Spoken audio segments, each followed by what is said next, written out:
Hello, in this video I'm gonna walk you through the financial model Excel template. I will show you the main inputs, the core outputs, reports and charts. So let's get started.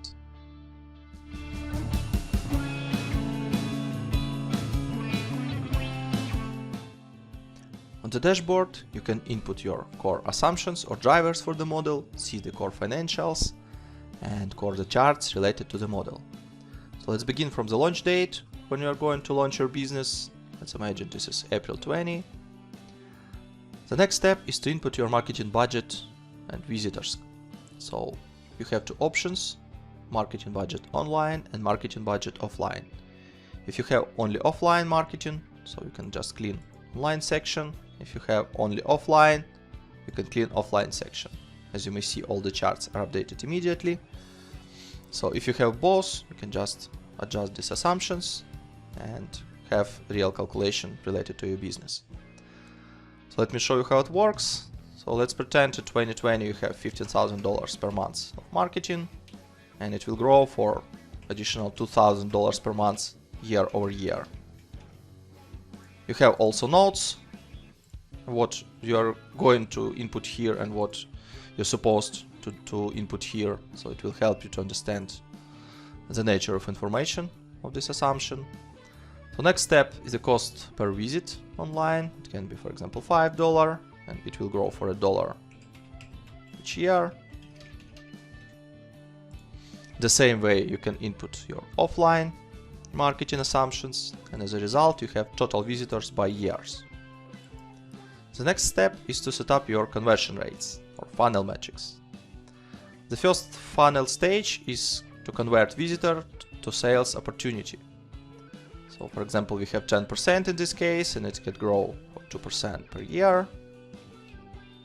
So how it works, you have total visitors in 2020, roughly 29,500.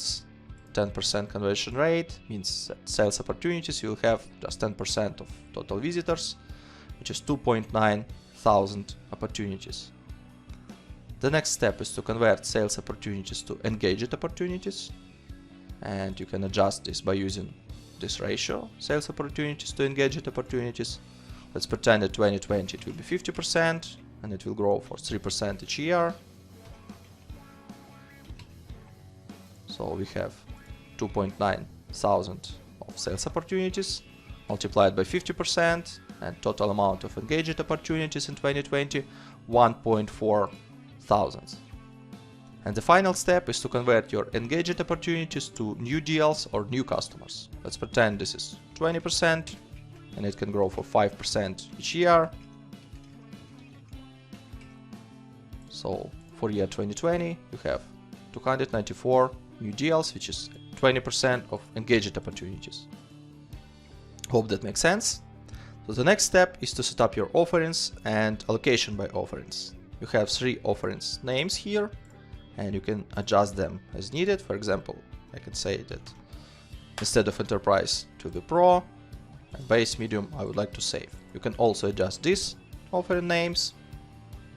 First of all, you need to set up allocation between these offerings. For example, in this case base is 25%, medium is 30% and pro is everything 100% minus 25 minus 30%.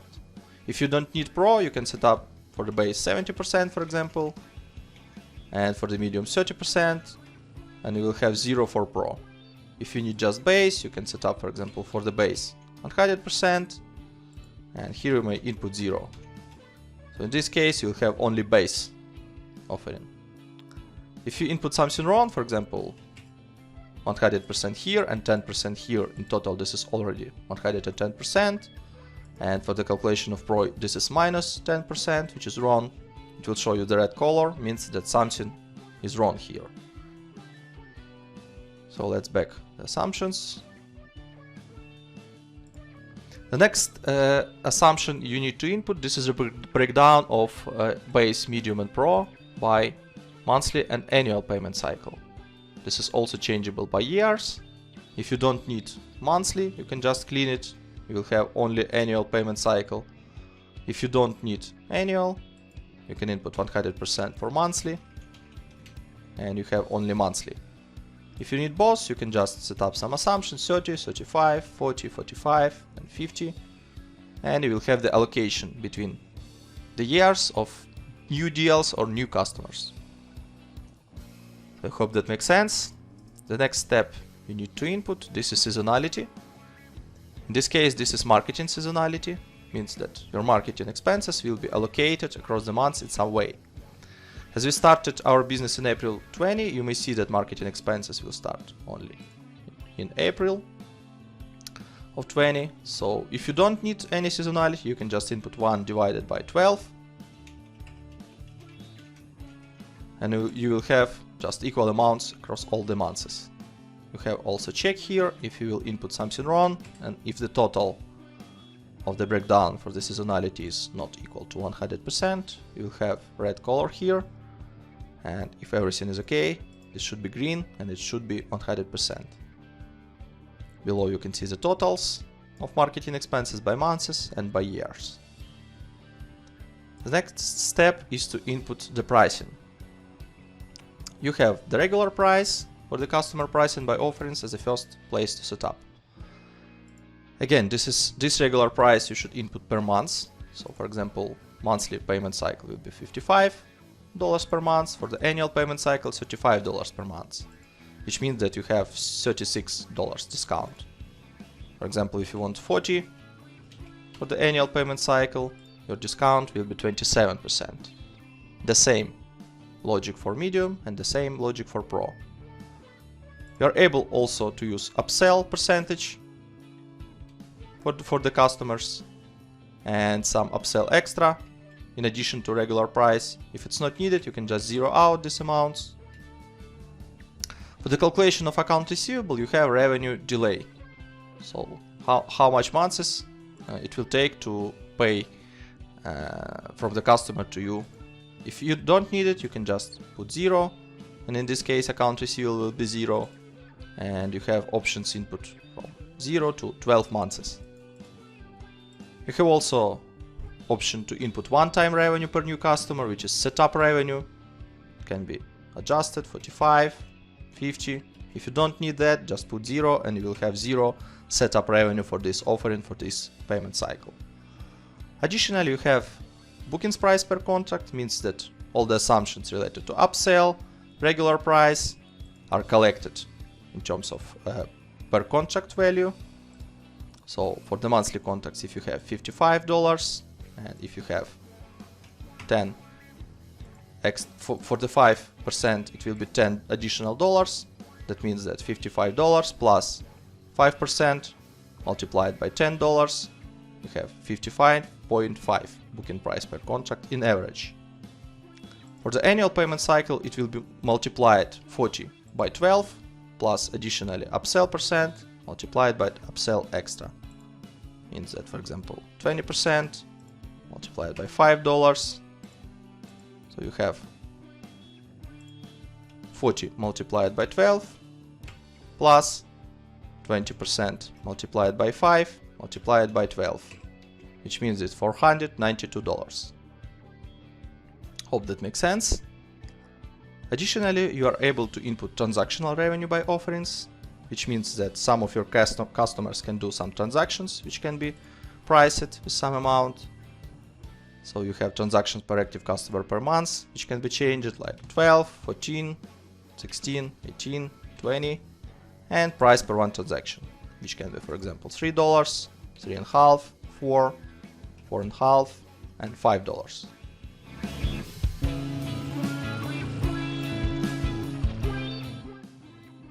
On the SaaS charts tab, you may see the main SaaS KPIs and metrics broken down by two sets of charts. On the left side, you can see the monthly amounts for the 2 years, and on the right side, the monthly amounts for 5 years. So on the top set of charts, you may see the MRR breakdown by 3 offerings. In this case, this is Enterprise, Medium, and Base. The next couple of charts will show you the MRR movement, which is new MRR, churn MRR by months, and as a result, on the yellow line, you may see the active MRR. On the next couple of charts, you will see the lifetime in months of the Base, Medium, and Enterprise customers. The next couple of charts will show you the lifetime value broken down by offerings. The next chart will show you the customer acquisition cost by months for the 2 years and for the 5 years. The magic number broken down by base, medium and enterprise and for the total customers. The magic number shows you the efficiency of using marketing expenses in terms of the acquisition of new booking. Average recurring revenue per customer is total and broken down by offerings. New visitors and new customers, which shows you the efficiency of your SaaS funnel conversion rates. The MRR growth, which show you the new MRR in dollars and month-over-month growth of MRR. The SaaS quick ratio, which shows you the ratio between new MRR divided by churned MRR. And one of the important SaaS KPIs, LTV to CAC ratio, it should be also always more than 1. In this case it is minimum, I would say this is 20 in this case, so business works very good in this case. Yeah, that's it for this tab.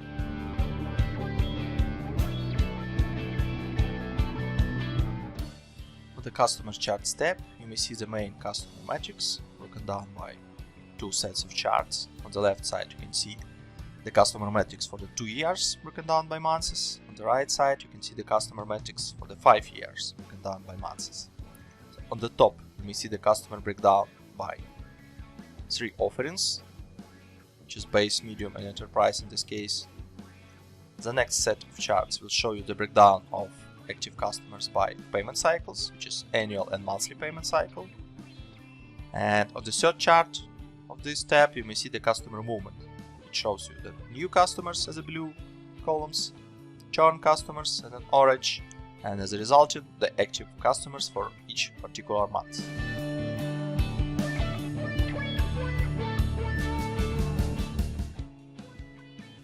On the Financial Charts tab, you may see 2 sets of charts with main financial KPIs.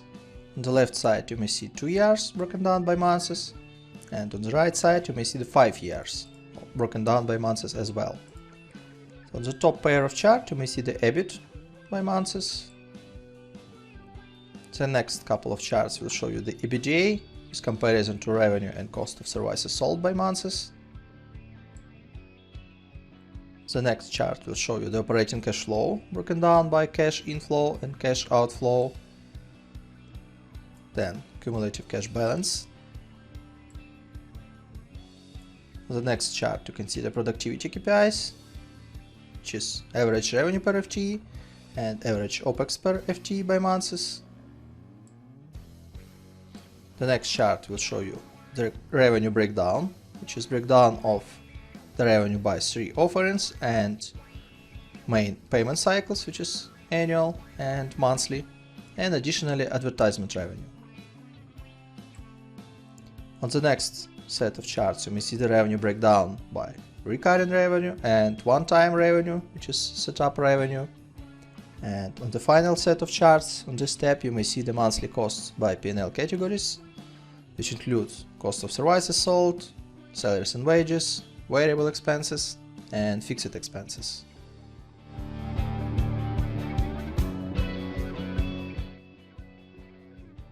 On the Income Statement tab, you may see the main line items of your profit and loss, which is total revenue, total cost of services sold, gross margin, salaries and taxes, and payroll taxes, variable expenses, fixed expenses, EBITDA, total depreciation and amortization, EBIT, interest expense, net profit before tax, tax expense, and as a result net profit after tax. Please note that by clicking on this plus button you can unhide each of the category and see digitalization, for example for the fixed expenses or variable expenses, and for any other category. You may see the values by months and all the breakdown by line items. On the cash flow tab you may see the cash flow broken down by operating activities, financing activities, and investing activities. Cash flow Indirect shows you the same operating activities, investing activities, and financing activities bar, but in more collapsed form, so it's more easy to see the values by months and more easy to read the numbers.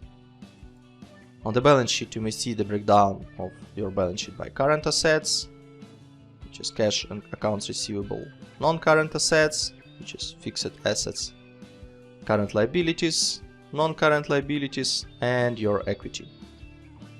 The summary of these three statements you may see on the financial statement summary, which will show you the annual numbers for income statement, cash flow, and balance sheet. And using this selector, you may select specific year to see this year by months. So on the top you have the main income statement line items and the charts, which will show you this information by years and by months. Then the balance sheet KPIs and charts, and the cash flow statement, charts, and the absolute values.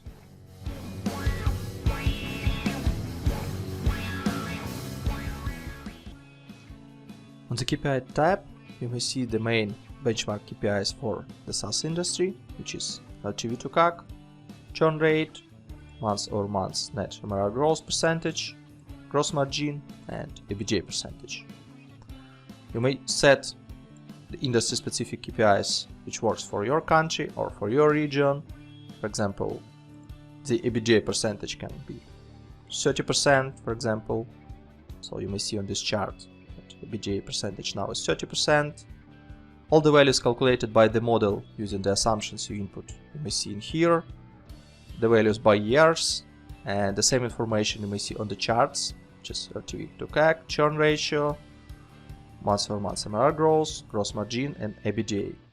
On each chart, the orange column, this is industry-specific benchmark, and blue column, this is a value calculated by the model. So using this table, you can easily compare where are you in terms of the industry-specific benchmarks and how is your business works in comparison to other businesses.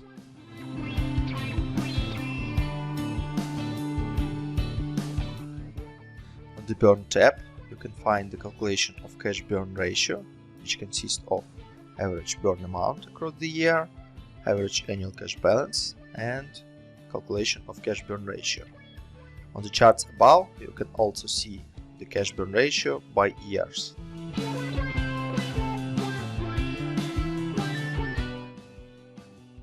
On the top revenue tab, you may see the breakdown of your revenue by three main offerings, plus additionally the breakdown by monthly and annual contracts for all three offerings. Additionally, you can see the breakdown by years of absolute values and the breakdown by years of percentage allocation. On the revenue summary charts, you can see the same information on the graphical form, which is the percentage breakdown and absolute values breakdown. On the next set of charts, you may see the revenue depth and monthly run rate for the selected year, which you may change here. For example, 2021. On the first chart, you may see the absolute values, and on the pie chart, you can see the percentage allocation of these revenue streams. On the revenue bridge, you may find the factors or drivers of revenue growth between first year and the last year, which are also changeable. So you may set, for example, 2021 to 2024. You may see on the left side of the chart total revenue for 2021, on the right side total revenue for 2024, and the factors or drivers of revenue growth broken down by all 6 revenue streams.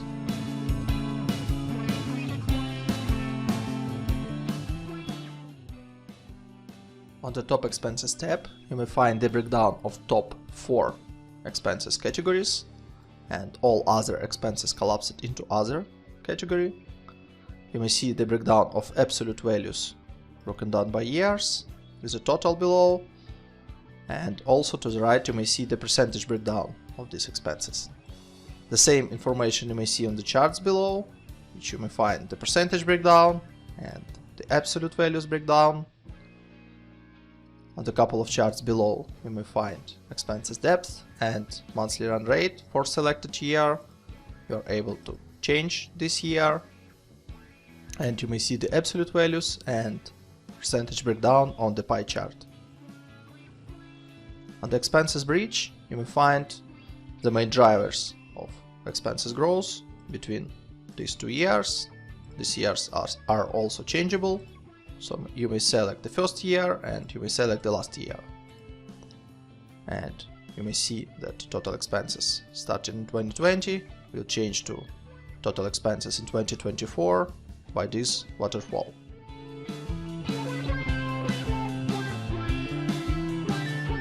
On the break-even tab, you may find the calculation of revenue break-even level and break-even chart. For this particular use case, you may find that your revenue break-even level is less than actual revenue calculation.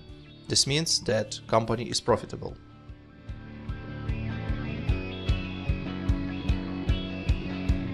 On the Valuation tab, you may see the calculation of company valuation based on the cost of equity, which you may input here, cost of loans you previously inputted on the dashboard, calculation of resource share you may see here, there's also tax rate, and here you may find the weighted average cost of capital.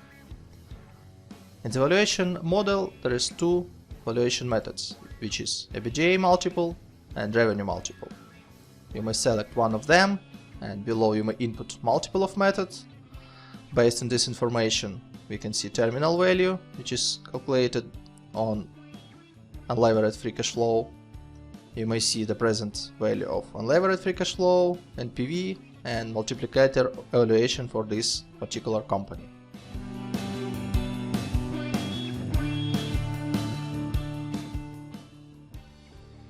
On the DCF tab, you may see on the top unlevered free cash flow calculation in $1,000. As a result, you may see the unlevered free cash flow. And on the bottom, you may see the scenario analysis for your total enterprise value.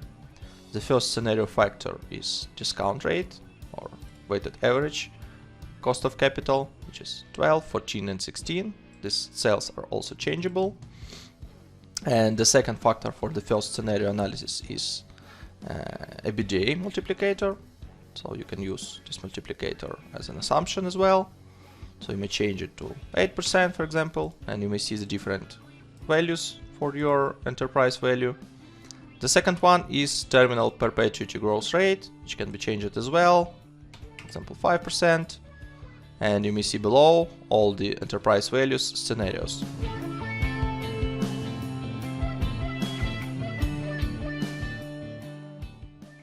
The negotiation table, you may see the calculation of investment round and negotiation round, up to 3 rounds for each. So on the top you may see the assumptions. First is a year of valuation or exit. By default this is 5 years. You can change it to another value, for example 4 or 6 years. You can see the calculation of forecast annual free cash flow and multiplicator based on the Valuation tab. Here is the calculation of valuation in future value, also based on the Valuation tab. Then we have the assumptions and calculations for 3 investment rounds. The first one is months of investment. You can say month number 2, for example. Investor required IRR, for example 45%. Amount of investment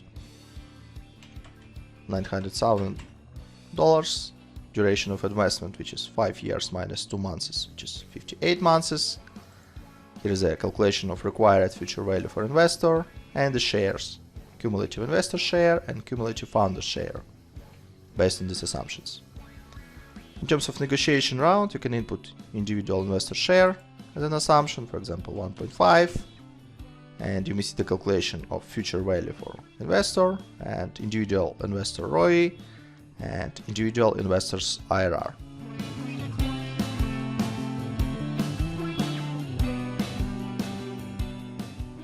The color coding in the model is very simple. You may change any yellow cell in any yellow sheet within the model. This means that this yellow cell has some input, assumption or driver which impacts the calculation within the model. Blue sheets means that on these sheets there are some charts, reports and other information which can be useful for reporting purposes. On the tabs without color, you have some extra calculations related to revenue, to debts, equity, inventory, and everything which is needed for the reporting. Additionally, you have Contents tab, which allow you to navigate across the model very simple. So you may click on any report and you can go back. It is broken down by reports, assumptions, statements, and setup. There is short explanation about what each tab does, but if you want to know more, you can go to How To and to see more detailed explanation of what each tab does and what inputs you may find on this sheet and what kind of outputs you may find on this sheet as well. Any header of this section is also clickable, so you may click on, for example, Book Assets, and you go directly to this tab.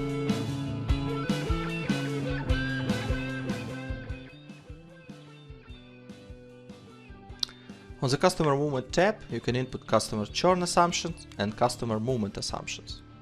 So let's start from churn rates. So in here you can input your churn rates broken down by payment cycles and broken down by offerings. Please note that you input monthly churn. So for monthly payment cycle, if you input 5%, this will be 5% per month. But if you input 5% for annual payment cycle, it will convert to the annual churn, which is 45.96% of churn. So the same way you can input for medium and pro, also broken down by years and broken down by monthly payment cycle and annual payment cycle. And additionally, you have customer movement setup, which work in the next way. So each month you can convert from base to medium 5% of customers, or from medium to pro 10% of customers.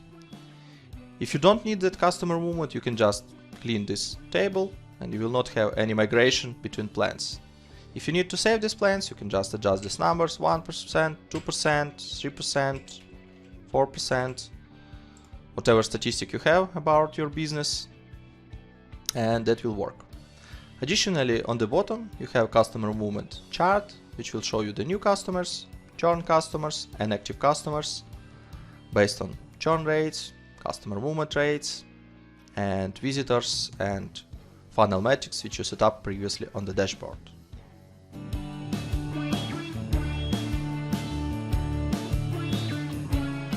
In the Cost of Services Sold tab, you can input up to 5 line items with the calculation of cost of services sold. So here you have 5 placeholders. Let's say for the placeholder 1 it can be hosting cost. Also you have up to 5 different categories of how you would like to forecast your cost of services sold. First 2 line items is reserved for the calculation as a percentage of total revenue, another one as a percentage of subscription revenue, one more as a percentage of transactional revenue, and the last one is used for the calculation of cost of services sold as a percentage of setup revenue. So let me show you how it works. On the top you have the basis of calculation, which is total revenue, and the breakdown: subscription revenue, transactional revenue, and setup revenue. So we just set up hosting cost and we chosen the basis as a percentage of total revenue. So by years we can input this amount, like 10%, 12, 13, 14, and 15. So below you may see the calculation of these line items by months. Finally, in Income Statement tab, under Total Costs section, you may find all the 5 line items and the amounts by months.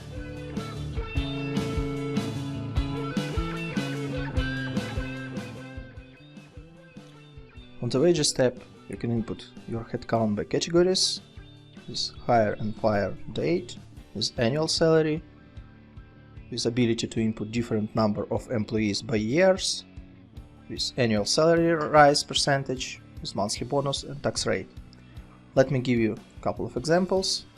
Let it be CFO, which you are going to hire in March 20. You are not going to fire him, so the fire date will be December 24. So annual salary can be $50,000, and this will be one CFO over the time. So you may see one CFO, which is one headcount, starting from March till the end of the model, which is December 24. Also you can input 5% of salary growth rate. You may see the amounts by years connected to this annual salary and impacted by annual salary rise. Let's set up 10% monthly bonus and 5% of tax rate.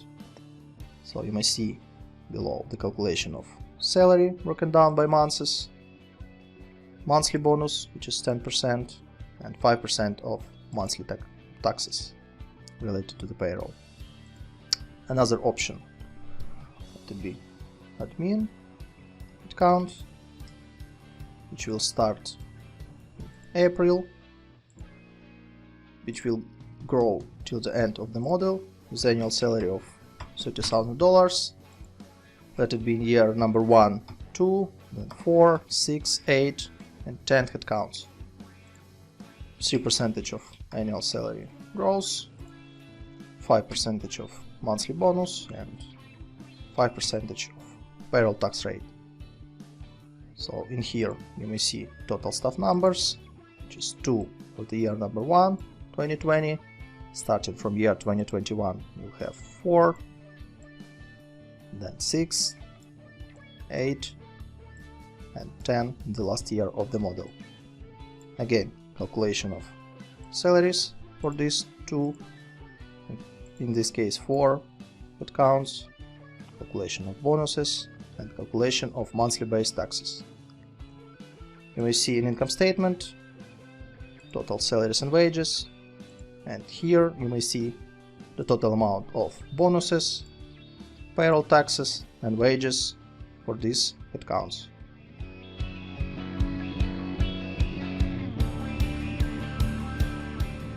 On the variable expenses tab, you can input up to 15 line items of your variable expenses.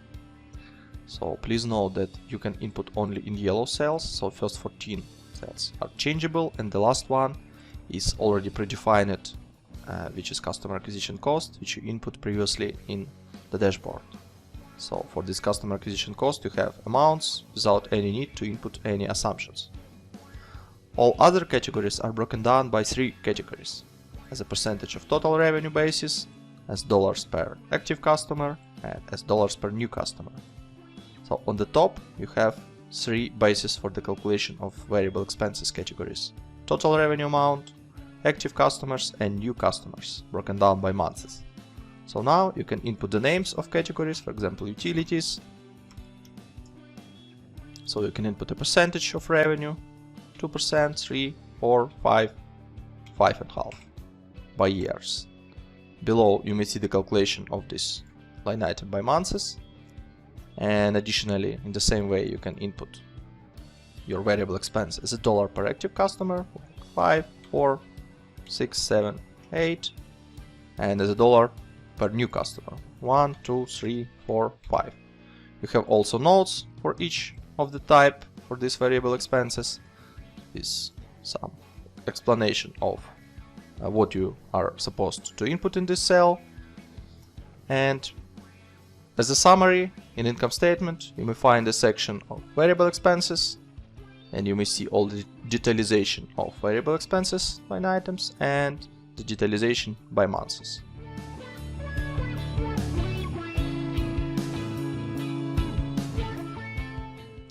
On the fixed expenses tab, you may input up to 15 line items for your fixed expenses.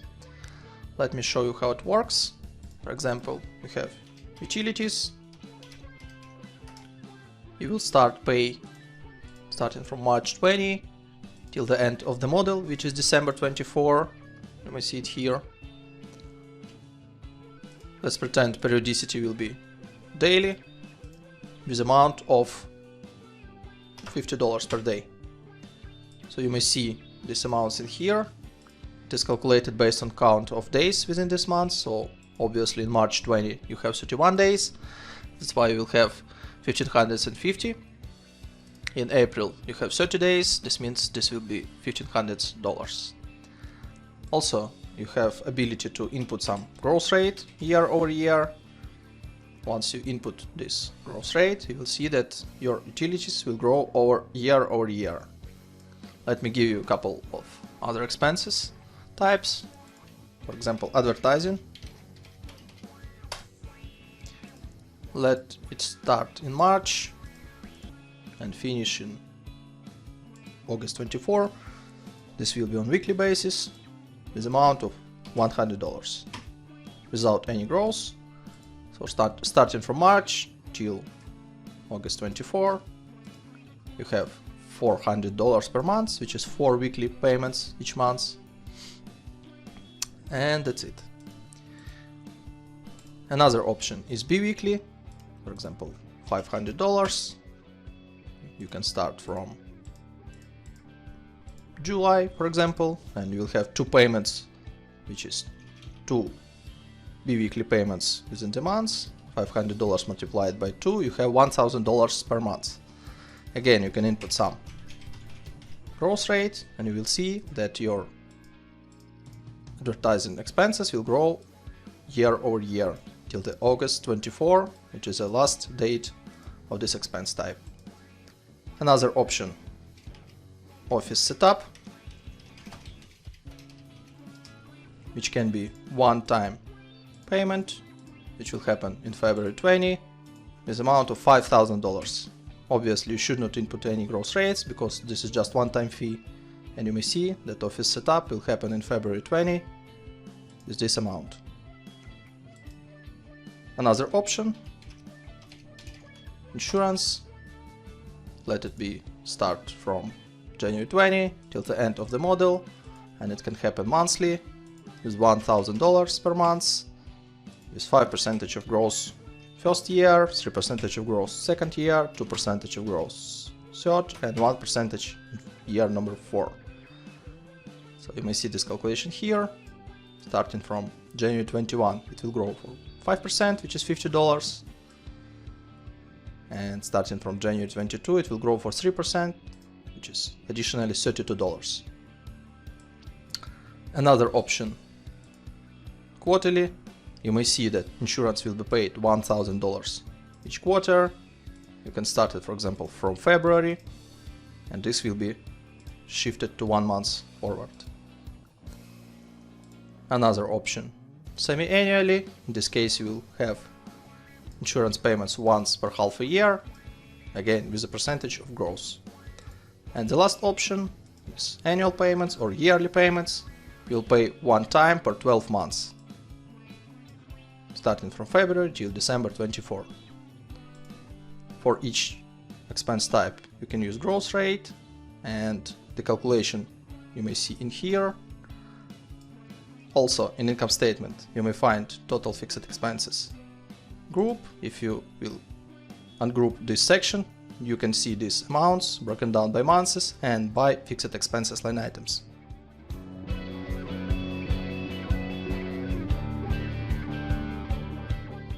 On the Assets tab, you may input up to 7 assets line items and change this accordingly. For example, for the line item number 1, office expenses, you can set up the launch date for this asset type, for example March 20.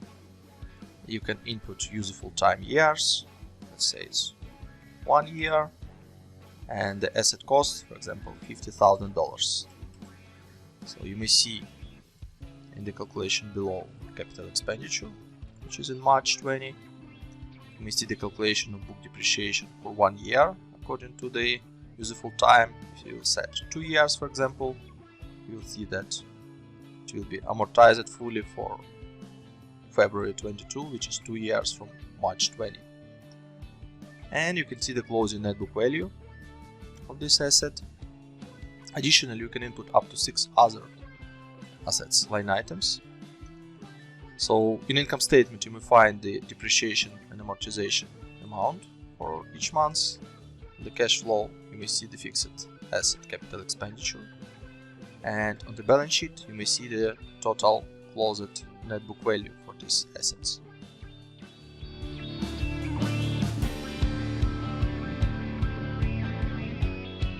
Also, on the top of the dashboard, we have debt assumptions. Let me show you how it works. So for each debt, we are able to select the debt type. There are 2 debt types in the model, which is annuity and usual. Annuity means that each monthly payment, which consists your debt repayment plus interest expenses, will be equal each month. In case if you will select usual, your main debt repayments will be equal parts and interest will be just interest on the debt's closing balance. Let me give you an example how it works. So you may input some amount of the debt, the launch date, term will be 60 months, and interest can be 5%. You may also input the grant, which is just simple amount, which is paid in some specific months, and that's it. No repayments, no terms in terms of interest. So all the calculations of the debts you may see on the Capital tab. Calculations for debt number 1, debt number 2, debt number 3, total debts with grants. These calculations impacts income statement, interest expenses, the cash flow, interest paid, debt drawdowns, debt repayments, and on the balance sheet you have the debt closing balance.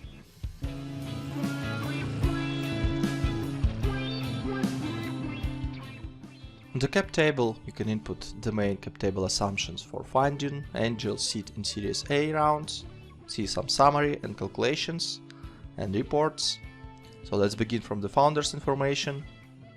On the top left side you can input up to 3 founders and up to 5 categories of employees. You can set the names.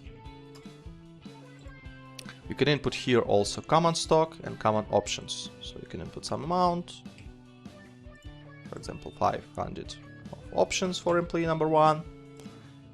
You're also able to input unissued employee stock options plan if it's needed. If it's not needed, you can keep it as 0 by default. So as a result, you may see the total outstanding stocks and options and the dilution across all these shareholders. The next step will show you the assumptions for angel round. So you can input employee stock options increase on pre-funding, for example 600. You can set date of close, which can be April 20, for example. You can set the pre-money valuation, which can be some amount, 500,000. You have up to 5 angel investor or investor groups. You can input some amounts of funding. Below you may see the calculation of shares prior to angel round, the average share price, the sum of angel investment and post-money valuation based on the pre-money valuation and equity round. Exactly the same structure for the seed round and for the Series A round. Below you may see some summary charts and tabs. So in here you can see the shareholders, which is founders, employees and new options pool broken down by shares and dilution. Additionally, you have angel investors on the next tab to the right, seed investors and Series A investors. Below you may see more detailed cap table calculation based on the names of founders, employees and angels. Again, you have common stock, common options, total outstanding, the dilution percentages across these shareholders. In the next step to the right you can see the angel investment amounts, count of shares and the dilution after angel round, seed round and Series A round. Additionally, you have options tab where you can see the capitalization table summary on the top. You can see the capitalization table new options, which is angel, seed and Series A.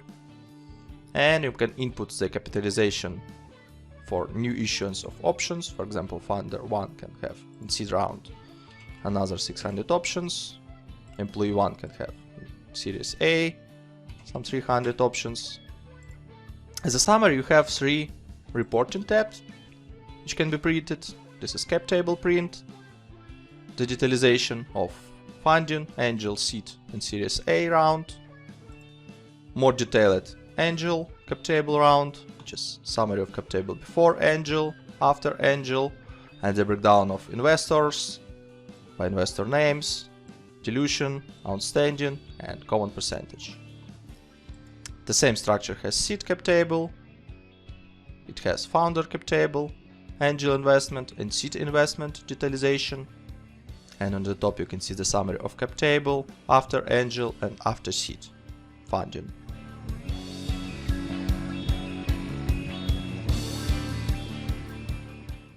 Also, on the top of the dashboard, you can set the corporate tax rate, which works for your country. For example, it can be 30%. And you may see the calculation of corporate tax in income statement in the line tax expense. On the cash flow, you may see the corporate tax paid. By default, this is December. And on the balance sheet, you may see the corporate tax payable by months.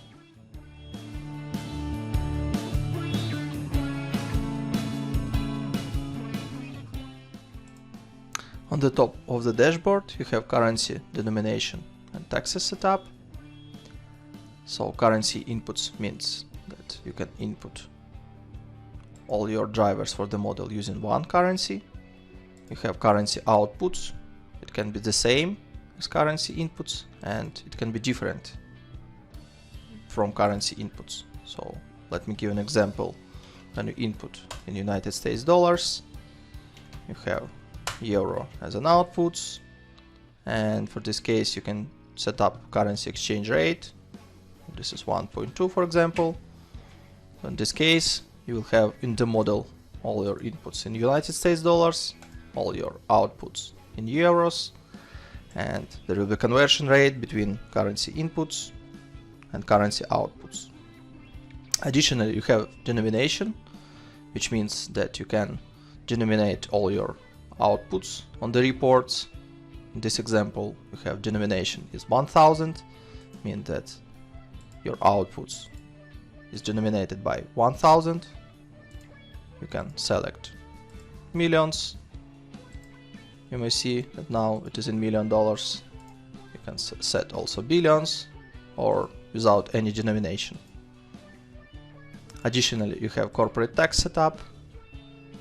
You can change this number and this will impact tax expenses in your income statement. I hope you enjoyed my video. Thanks for reviewing this. You can find more on my website finmodelslab.com, and we'll see you later in the next videos.